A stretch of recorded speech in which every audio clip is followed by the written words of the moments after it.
Okay, and I'm starting here too. All right. Hello, everybody, and welcome back to our beautiful talk show with Gregory, the Master Healer, where we talking about his story and discovering his life path from Master Carpenter to Master Healer. And Gregory, thank you so much for being here. Welcome back, and it's a delight to have you here today. And can't wait to hear all of the stories you have to tell us. There are so many, and again, thank you for having me here. It's really an honor to be here and to be able to share this. Yes, absolutely, absolutely. It's a pleasure. And honestly, I don't remember exactly where we left off last time, but I did, I had a few questions since last we spoke about your life path. Like, how did it continue?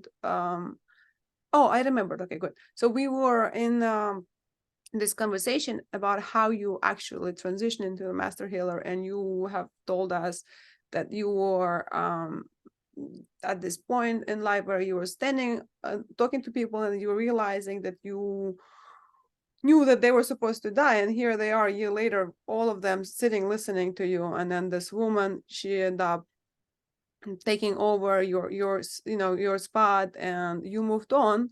And I guess that's how your healer path began. But can you speak a little bit more about it? What else is there that you would love to share? Well, about that story, here's people that were very ill, and then they became teachers, and they became people that helped others. You see, the important part of that story was we get to learn that we really do have that power inside. We just have the power, and we have to get acclimated. We have to stop the outside chatter in our minds and listen to it. What was coming up to me when you were starting to talk was one very important piece of the puzzle. When my wife actually passed, then there was a period of time that I went into some depression. The market had crashed. My whole business crashed. I had houses for sale, and the banks were closing. Nobody could buy anything. So I was poised for a very good year, and it turned out it went exactly the opposite direction. And I wound up living in a condominium. So I lost the house, I lost everything. I was paying so heavy interest on all these houses, and I had to start over. And I wound up in a basement of one of my subcontractors, his basement apartment, and in a condominium. It turned out after a little while living there that this woman noticed that I was not so bad when I moved in, but I was getting to be very reclusive. And she told me one day, and she was a very attractive woman, and I had my mind in a very toxic place. So I was thinking, oh boy, well, here somebody's interested. And so she said, you were always happy, you said hello to everybody, and now I see you're not doing anything. I had come to the point where I was drinking quite heavily, I was smoking heavily. I was actually checking out, and I didn't really realize it. I mean, checking out like suicide, but it wasn't in my mind to do that, but that's what I was doing. And because it was really hurting my body and physically. So, well, of course, mentally and emotionally too. It was, everything was, felt This very, was this was when you found out, or this was after she passed away? I'm thinking in my mind, this is when, um, remember I said that there was a point in time where she thought I was the Antichrist about 2 years Right. into it. Okay. Right. Okay. So Well, this was then, when you found yes, out. I wound up having to move out and do a lot of these things. So Mhm. at this point, so this woman said to me, it was like, as I look back on it, it was like all these pieces is how things work. There's a divine plan. I really get that now. So she said to me one day, she came to the door and she knocked on, and she said, I want to introduce you to some people. I think they can help you. And I say, sure, sure. And all I could think of was, I'm going on a date, that's where my mind was, because I was alone and everything was falling apart. And I thought, boy, a nice woman would be really nice. And, that's where my mind was. So she was smarter than me, because she said, well, don't drink. She noticed I was drinking during the day. I was doing all these things that were really, detrimental to who I was. See, I was destroying the temple, Mhm. if you will. And so like I say, she was smart. She gave me a brochure. She put it under my door. And when she knocked on the door to come and get me to go to this event, I had to push the paper away so she didn't see it. I never even picked it up or looked at it, And she comes to the door. She said, but just don't have it, don't drink before we go. And I said, sure. And I snuck off to the side and had a drink. And then I came out, That's just where my mind was. Well, she took me to a self-awareness event. And I was like, all these beautiful people laughing and talking and just seeming to enjoy life. And she pretty much left me there. She didn't sit with me or anything. I went into the room and I sat about 2 rows back. And I thought, what a great place to be. There's just so many beautiful women around and there's nice people. And I said, this is, this is how I was thinking. So I can't tell you anything different. And as it turned out, there were two very lovely ladies sitting on either side of me. And there was this wonderful woman talking on the stage. And I thought I died and gone to heaven or something. And and so the woman on stage said something so amazing. It just touched me so deeply. And here I am, this macho twit contractor. I started crying. I couldn't stop. And I mean, really crying. I had, mucus coming out of my nose. I didn't have a Kleenex or anything, and I thought, I didn't even know what she said to this day. It just so took me though. And the girls jumped up and grabbed me some Kleenex and things. And she said at the end of her talk, and anybody would be a fool for this 4-day course not to take it because you have a money back guarantee. And I thought, yeah, I'd be a fool not to take this. I've lost everything. What are they going to do? Sue me when the check bounces, That's how I was thinking. And when I said that, the gals immediately escorted me to a table and signed me up. And I remember looking at my signature later after the class. I couldn't even keep my signature on the line. It went down across the table, across the paper. But that woke me up. And the course was called LifeSpring. And that was saved my life, literally.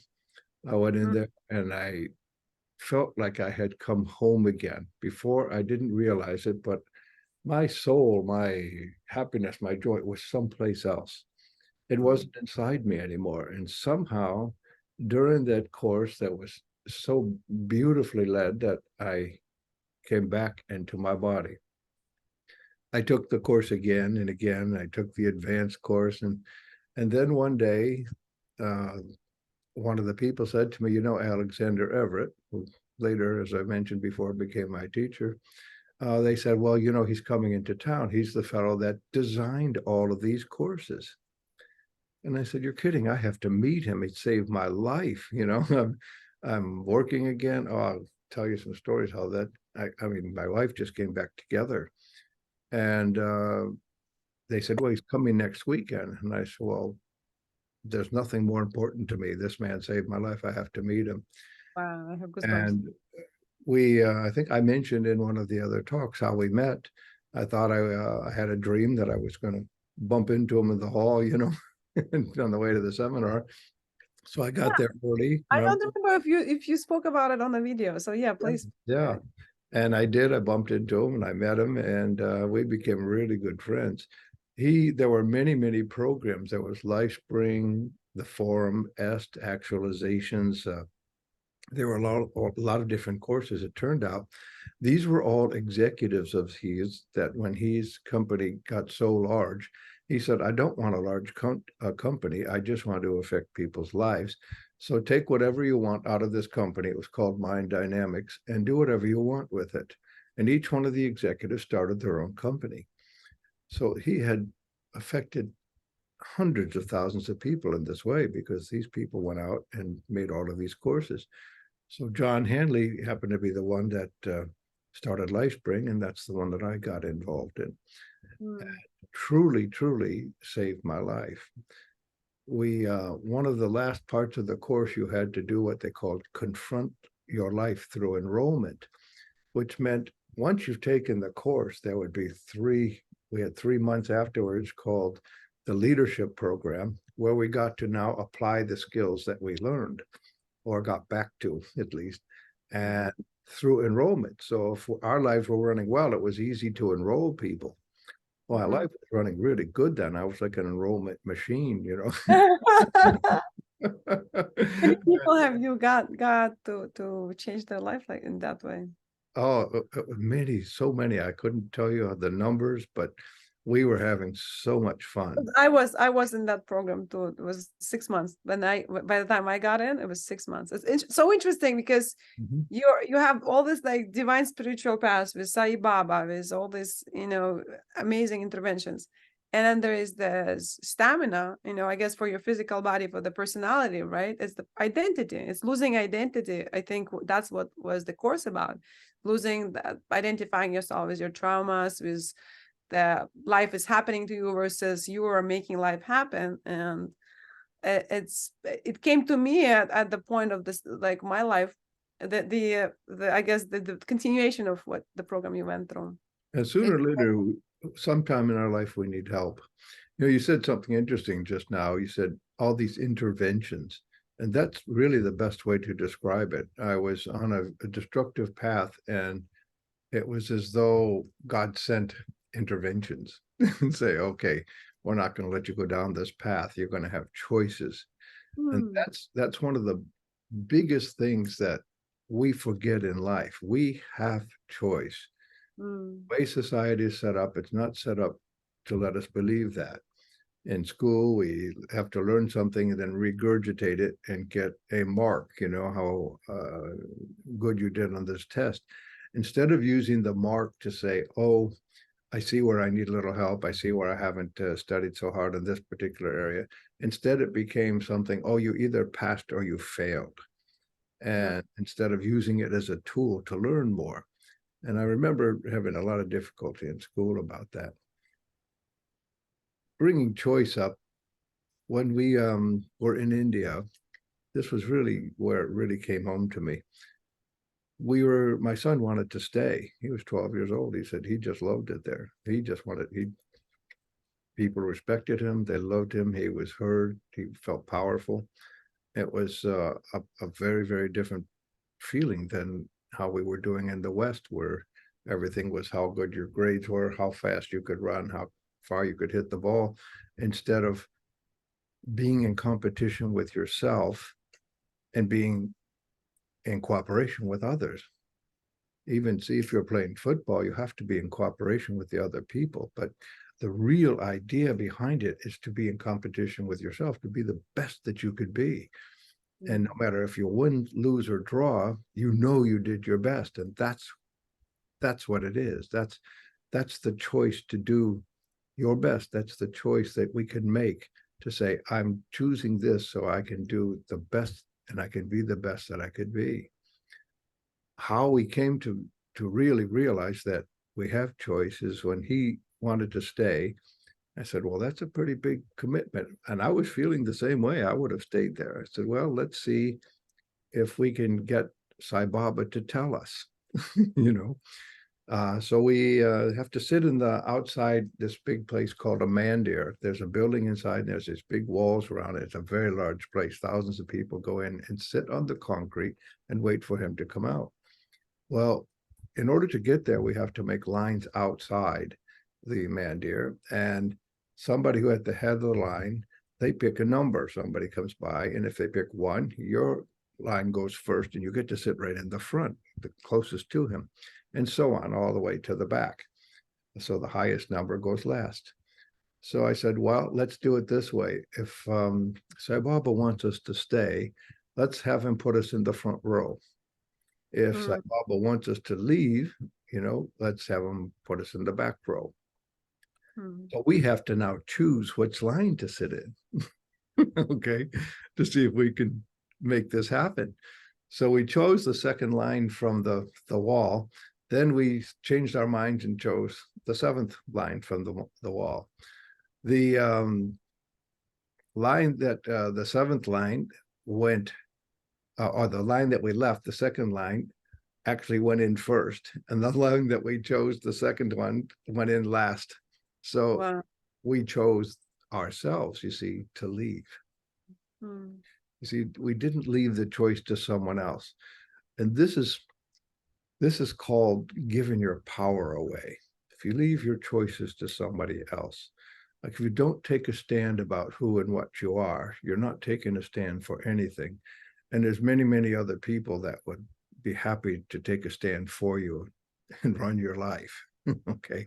Corporations, businesses, relationships that maybe you shouldn't be in, things of this nature. People learn to control you because you haven't realized that you have this kind of choice. It's a very, very important lesson for everybody to learn. Here's a simple example. So we take trust, for example, and we hear in relationships all the time, somebody gets in a relationship and, oh, I trust him or her explicitly. And then they do something to violate your trust. Maybe they go out with another person or something, and you say, oh, he or she violated my trust. They're untrustworthy. And I said, well, wait a minute. Where is your trust? I define it. How do you define trust? So what I define as trust may be different than what you define as trust. It's a kind of a tricky word. Okay. So you say, I went with this person, and I went with them because maybe they were a good dancer or they were popular and I wanted to be popular. So what did you do? You put your energy in that person. Well, literally, you took your consciousness and put it over there. I trusted them. So you say,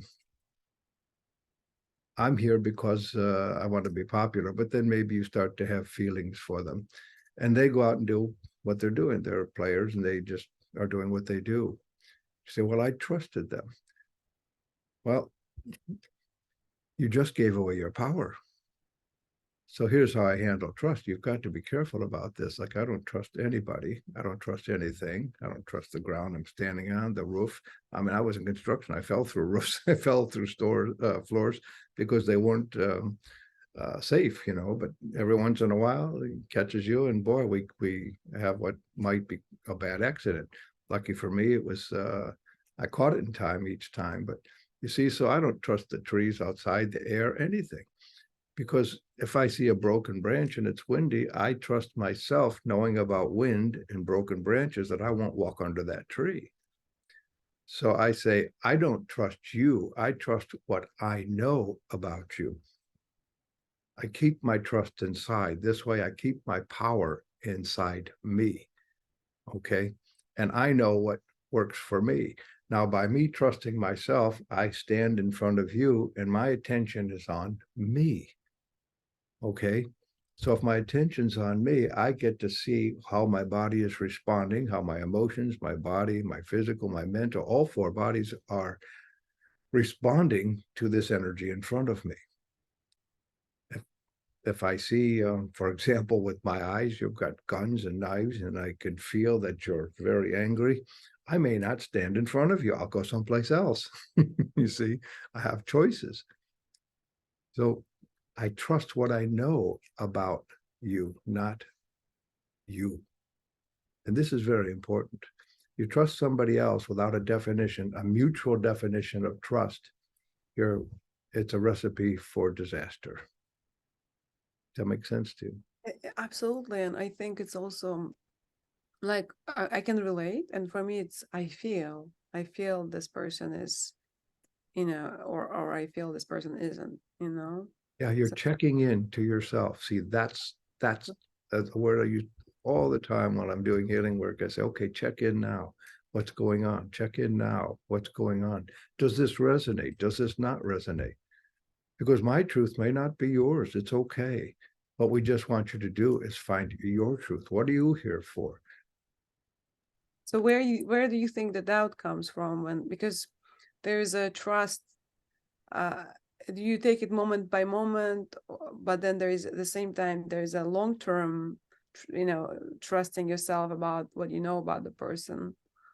How do you differentiate that little moment versus the, because people tend to take the chances. Let's say I give chance to a person one time, second time, third time, right? So I'm talking about that. Mhm. I remember one time my daughter was going out with this fellow, and he kept being nefarious, saying mean things, and so on. And I asked her, I said, "Well, what must you be thinking about yourself in order for it to be okay for somebody to say that to you?" It's like, why is that okay? And you have to look at something and say, you both agreed that you would act a certain way, then he acted a different way. So now his idea about agreement is obviously not the same as yours. So there's so many different ways that you can approach this. So you say, hey, we had an agreement. I trusted that we were going to keep this agreement with each other. And now that trust is violated. See, it's funny when people, for example, go and have an affair or something like that. It isn't the sex that's the problem. It's the trust. It's the deception. That's the problem, because then, like what you're asking, how do you then trust again? Well, you trust yourself still. You say, oh, you know what, it's best I tell you a little story. I was working with a woman who went out with this fellow, and he kept cheating on her, and she kept catching him. And he'd say, I'm so sorry, and she said, well, don't do it again. He said, well, I'll try not to. He didn't say I wouldn't. Okay. And he would do it again. So she called me up, and she's a very smart gal. She was a trainer, one of the trainers in one of the courses we took. And she said, what is going on with me here? And so the long story short was, he would always tell her the truth, that what happened. He'd say, yeah, I did. He admitted it. Well, her value system of truth was higher than fidelity. See, it was more important for her to be truthful than it was for him to have fidelity. So she could keep going back. That wasn't an issue for her. But her mind was wrestling with what everybody else thought, she should be doing, or how she should be doing. Oh, he cheated on you. He did this. He lied. He did. No, he never did lie. He never lied to her. And that was important. No, I'm almost hearing like it has to do with learning how to trust yourself with yourself first. Building up that is important. Sure. Does this resonate? Check in. Check in. That's such a beautiful thing to do. It's so simple. I was just reminded, I used to tell people, set your alarm for every hour during the day.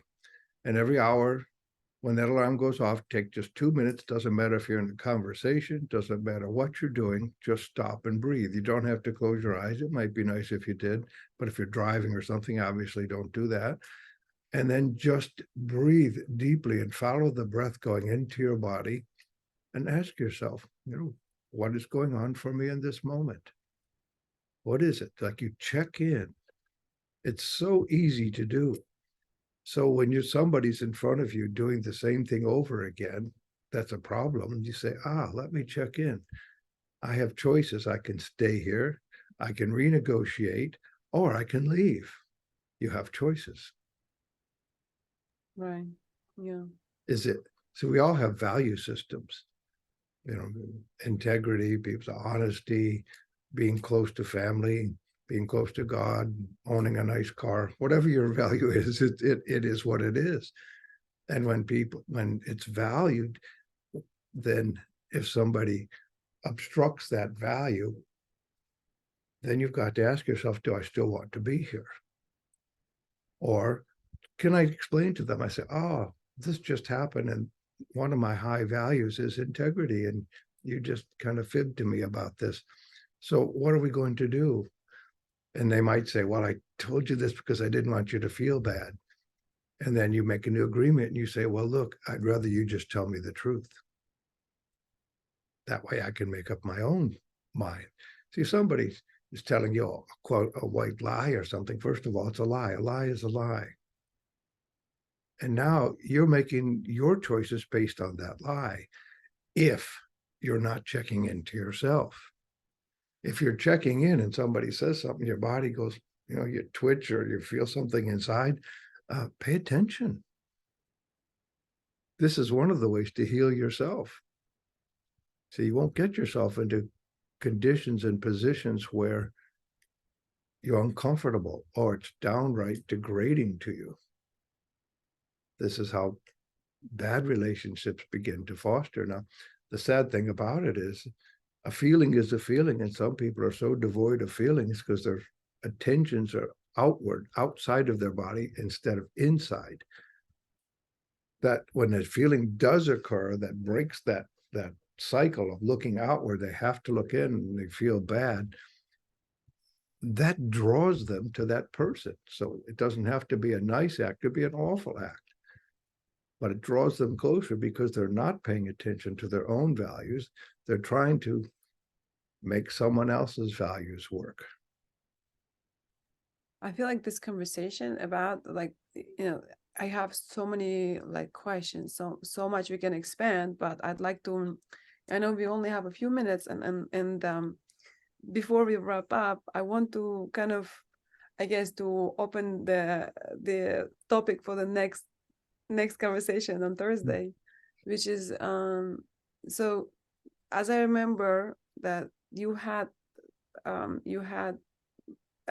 let me know if you would like to speak about it, but you had a few people who were women and that transformed your life by you were caring for them, and there were circumstances that were happening. um can you share a slightly bit about, I guess, a brief about it, and then we'll expand it on next conversation. Yeah, if I'm hearing your question properly, it's let me see if I can restate it back to you. See, this is me checking in. I say, oh, I'm not clear. Okay, so I want to get a clear idea of what you're asking. So what I heard is to say, I'm not clear. That's all I can say about it right now. Yeah, because I know you were married afterwards, right? Yeah. And she passed away. Your wife passed away. Is that correct? Actually, the relationship that I had after my wife did last 10 years. She had the same name as my wife, and she did pass away as well. And then also your sister passed just recently. Is how long ago did she pass away? That's about six months ago now. So it's very fresh. Mhm. And it seems like this woman, they come into your life. There's they come into your life to give you something, to share with you, to get you continue doing your healing work when you off your path. Then they come back and they're like, come back and come here. I'll tell you a simple one, and then and this is I think what you're after. There's everybody comes into our life for a reason. Every single being.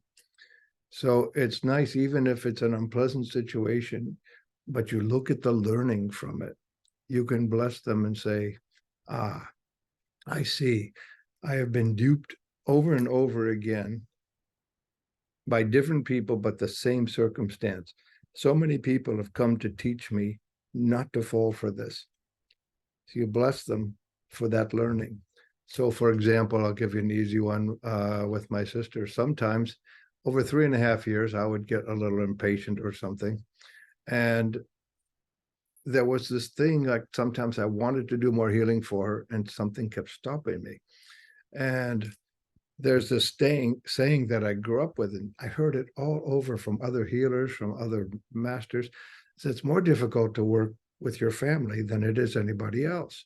Of course, they see you growing up, they see the mistakes you made, they see you, or partying and drinking and doing all these things. And so how would they think that you could help them? Well, all of that is, I'm going to tell you in a word, baloney. Okay. What it is that one of the really big takeaways that I got from my sister particularly was it wasn't what people said or what she thought that made it hard to do healings with her. It was what I thought that she thought because of those teachings that Wow. stopped me. Okay. And that was huge. For me, that was a huge opening. And here I am, I've been doing this for a little over 40 years, and something as simple as that comes up and smacks me right in the nose. See, this isn't a destination. You don't ever have it all. There's always something else on the horizon. And the more that you open to the world that surrounds us, well, it's like being at the front of a megaphone. It's small here, and then it's large here. And then you get to the large part, and then you see so much more because you're so much more open. You're right back at the small part again. Okay, you start over. And that's how it works. So it was a very, very beautiful moment. It was difficult. It was bittersweet because I thought, even though I cared for her for 3.5 years, we had lovely, wonderful, wonderful times. But as brother and sister, and sometimes a little demanding, I'd get upset, and I'd say, well, you can't do that. That's not right. That's not fair. And then I would think about it. I think, here's a woman just sitting there and she can only move one arm. That's it. And just barely, and it was not her dominant arm. So it was difficult for her to do things. She couldn't actually write well or eat well. And for me to get upset in any way, shape, or form, I felt pretty guilty about that afterwards. And well, it wasn't afterwards. I actually did have a chance to clear with her about those things before she passed. And I apologized for them, asked for forgiveness, which I think is very important. And the things that I didn't get to ask for forgiveness, this is an important thing too. You can still ask. Okay. They're with you all the time. It's not like they're gone. It's like their energy is here. Energy doesn't ever die. It just changes form. So when somebody passes, this was a very another important thing too, is that, yeah, I'm still getting lessons from my wife passing. I get lessons from my parents when they passed. I get lessons from everybody. And I can feel that they're there. It's as though they're talking to me. And here's the neat thing. I don't have to get in my car and go find them. It's wherever I am. I can contact them, say, this is the lesson you were trying to teach me. Or their essence comes to mind, maybe while I'm trying to figure something out or something is difficult going on. And I can feel their essence. Well, yes, that's them communicating. It was a big thing. So yeah, many of those things happened along the way. I think it takes a great master to, from what I heard many times, is that to die in your own ego and be reborn again, die with your ego and be reborn again. And the tougher the lesson, the more struggle there is, there's more healing that you can give to others. And that's what I'm seeing for myself. And it's amazing because it takes a lot of strength and a lot of courage and compassion and love to yourself, and not to go get drunk afterwards, and not to deal with it through medication. It's an amazing, you're an amazing example, and to see and to follow. And I look forward to hearing more about that, if that's okay, for our next conversation with your wife. One of the And things that saved me, I'll leave you all with, is somebody, one of my teachers told me, and it really did save me. It says, you're never given more than you can handle. mm, And that really helped. yeah, well, you're this is amazing. And um it's all sounds so simple, but there's no way it is, because I had my mom, who went through a few people. She was helping them to pass away, and she was caring after them, and I've seen that. And it can take many different angles, and thank you for doing it so graciously, and um getting these lessons to us, sharing it with us. And thank you guys for watching, and gals. And um, if you would like a session with Gregory, book it online by sending him email at greg@gregoryjoseph.com, right? Greg at gregjoseph.com. Not, yeah, just Greg@gregjoseph.com. yes. And there is going to be a description under this video where you can exactly, see the spelling. And make sure to post in the subject line, "I want to heal now." And I will see you at the next episode. God Have bless a everybody. wonderful- Thank you so much. We will stop.